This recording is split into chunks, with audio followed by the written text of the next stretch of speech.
Okay guys, so here I am with this video. I know I'm super late, but I had to make this video because, I'm just as excited about this as pretty much anybody else who watches Dragon Ball, Dragon Ball Super, Dragon Ball Z, Dragon Ball GT, you name it. The series has been around forever, and I grew up watching this joint, so I had to make this video and just react to how hype I am about it, because I really got everything together too late, and it was a little too late to do a weekly review of that series. But this last episode, it was necessary. So from beginning to end, this episode was bananas. Like, with Frieza and Android 17 coming out of nowhere, saving Goku before he got knocked out the ring, and then doing their own little thing, their teamwork thing to keep Jiren at bay. Man, it was just, but it's crazy, man. I was on the edge of my seat the whole entire time, actually seeing Frieza, despite he has his own evil intentions for doing what he did, him actually working with the good guys to preserve the life and that kind of thing was great. Of course, self-preservation is real, even in fictitious works of art. But either way, Frieza was pretty cool. It was awesome to see Android 17 come out of nowhere and be like, "I'm still here, man." That was a nice addition.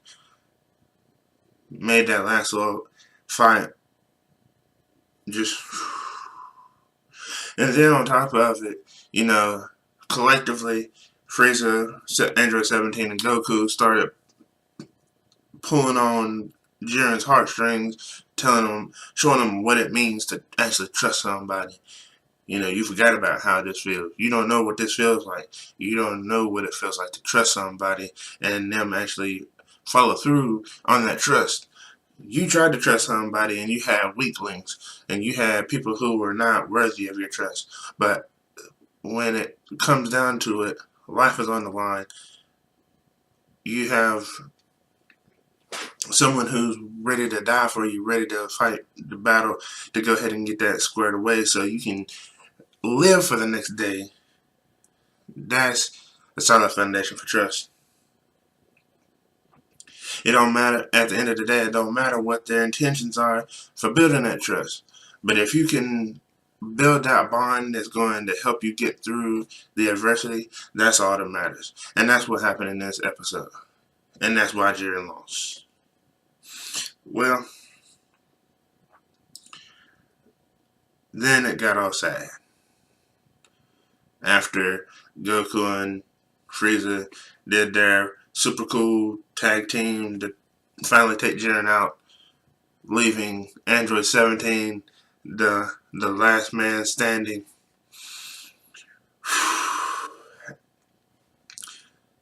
Made you a little bit nervous about what he was going to wish for.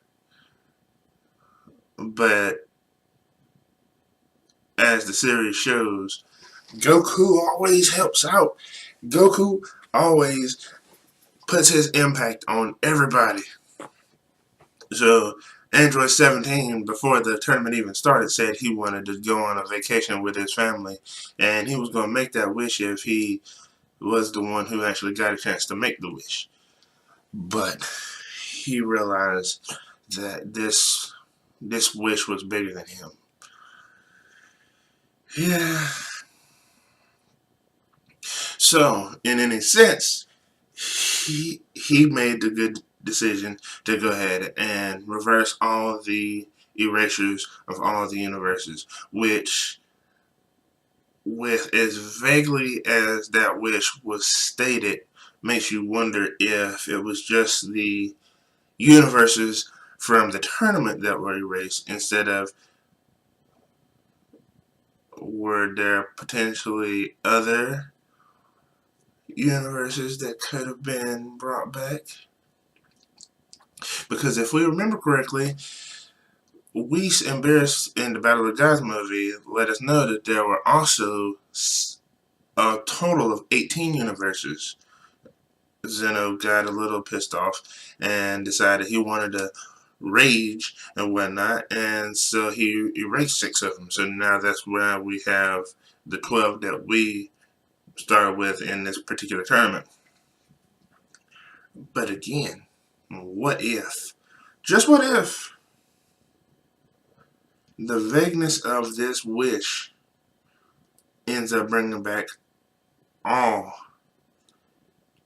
of the universes, and then we end up with 18 universes again? How crazy would that be? How many more arcs could we have in the Dragon Ball series if that were to happen? The possibilities are endless. It's like you could, of course, venture down the road of the Universe 6 and 7, Saiyans chilling out, hanging out, and all that kind of stuff, like they alluded to with the Vegeta Kaba relationship, Sensei Master relationship, and the Cal Khalifa slash Goku relationship that, they're crazy about being super powerful and whatnot. So, of course, they're going to go and try and fight Goku again. But then think about all the other possibilities. And, of course, again, during with the way episode 131 ended, we're definitely going to see a Goku Jiren again at some point if the series continues.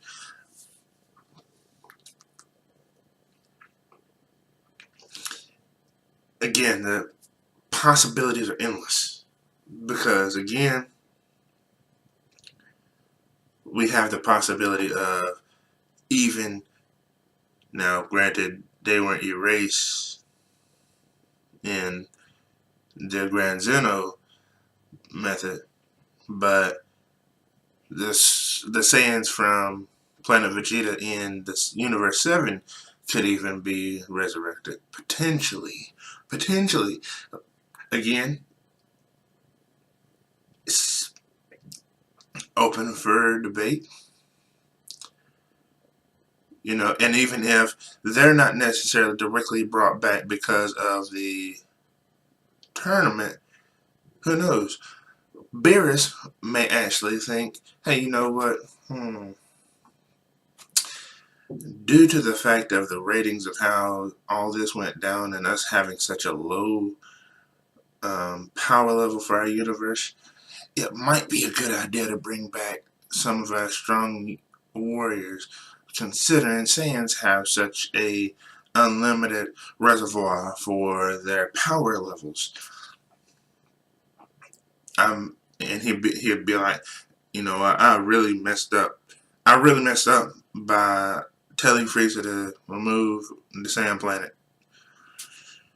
So that could definitely be a new arc. And the next thing that I also want to talk about, that Dragon Ball Super movie that's coming out December 14th, which will probably be in Japanese at first, and not make it into English dub until like this time next year. But I don't even care. You see how excited I am about this? I don't care. I'm going to watch it either way. I'm probably going to watch it in Japanese and in English. And then I'm definitely going to have it on DVD, Blu-ray, whatever. But I will definitely have this movie, and I can't wait. There's actually been a trailer that came out recently, and that trailer, it was too quick to really react to. It just had way too much going on way too quickly, and I was so captivated. I was like, because if you go look at it, I'm gonna put a link in the description for it where you can look at it. But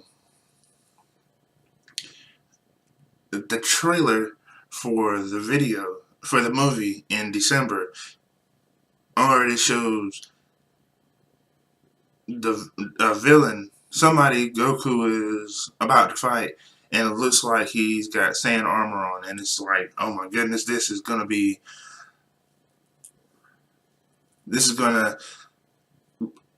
bring about more questions and hopefully answer some, but it's definitely already brought about some questions.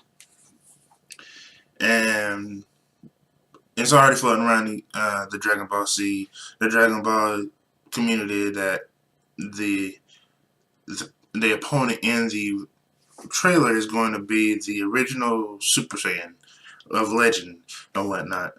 And in fact, when you look at him in the trailer, he doesn't have the regular yellow Super Saiyan aura. He has what they now call Super Saiyan Berserk, but the Broly Super Saiyan, legendary Super Saiyan glow, the greenish color. It's still got a hint of yellow in it, but it's more greenish. So that's what we were seeing in the trailer, and man, I really don't even know how to think about it, but I'm definitely super hype about this, and I can't wait for this movie to come out, and I can't wait to see what Toriyama does after the movie, because there's a lot of stuff that's pointing toward the continuation of the series, whether it continues with Super or they give it another name, and now in that particular case, giving a fifth installment of the franchise. But I will say, I hope that whatever they do, that it ends up covering up GT. Now, GT did have some good stuff in it, like the Super Saiyan 4 transformation was the ultimate thing that you cannot take away from anything in that series. The Super Saiyan 4 transformation was beyond belief awesome. Not to mention, me personally, I'm a fan of the Saiyans having their tails, so I really hope that they bring that back, because I'm not really feeling the whole, oh, we've evolved past needing our tails. I don't really like that. I don't really know how I feel about that. I don't know that I like the fact that they're trying to rid themselves of their tails. I mean, it just seems like they're getting away from something. Like, me just, but in any sense, like I said, episode 131 was epic, had me on the edge of my seat the whole entire time, which leads now into the movie, which is coming out in December. Now, one thing before in this particular video is that at the very end of the episode 131, they had this classic showdown between Super Saiyan Blue Goku and Super Saiyan Blue Vegeta, which they were talking about, well, we still have this limitless power and we can still continue to get stronger. But one thing that kind of troubled me was Vegeta asked Goku, what about your Ultra Instinct? And Goku was like, I can't do it anymore. It's a little unnerving. But it is still a possibility that it would be like they did in Battle of the Gods, where he obtained the form through a dire situation, and then once he was able to feel the power, he can build himself back up to it. That way he really gets a chance to work with it over time, instead of just like, 48 minutes. Well, no, not even that long, because the tournament of power was 48 minutes, and he didn't, I think episode 109 and 110 was like maybe 30 minutes left in the tournament. So, I mean, like 20 or 30 minutes of perfecting a new transformation is not enough time for anybody. I don't care who you are. So, in any sense, like I said, I'm a little nervous about that, and I hope that they work with that to either bring it back where he can use it just like he did with, like train himself to work with it like he did the Super Saiyan Blue, and keep working with it like he did with the Kaioken. We'll see how that works out. But I do know that this will be very interesting to watch, and Toriyama never lets us down at the end of the day. Whenever he is the true artist behind everything, he never lets us down. So I'm not concerned about it really too much, but with them particularly doing it like that, that does give us an option of having another power up, which may, you know, bring back the tails. Could try to work in the Super Saiyan 4 transformation somehow, somewhere. Of course, they'd have to call it something else by this time because now they have Super Saiyan God, which already eliminates the GT timeline. But in any sense, we are now working with the possibility of new transformations because of that particular conversation. But it did leave with a flashback, an Easter egg, so to speak. If you really think about the free train they did, so you can take a look. But yeah, I'm excited. I'm excited. I'm excited. I'm excited. I'm excited. I'm excited. I'm excited. I'm excited. I'm excited. And I can't wait. But yeah, again, if you have anything you'd like to add to this, any particular theories that you think may happen as well, feel free to leave comments and smash that like button, because if you like this, there'll definitely be more of this kind of content. But in any sense, you guys take it easy. Make sure you comment and subscribe. And now, from what I'm hearing, make sure you hit the notification bell, because that is really important to make sure you guys see all my content when I first post it and all that good stuff. Please hit the notification bell. But until next time, guys, y'all take it easy. Peace!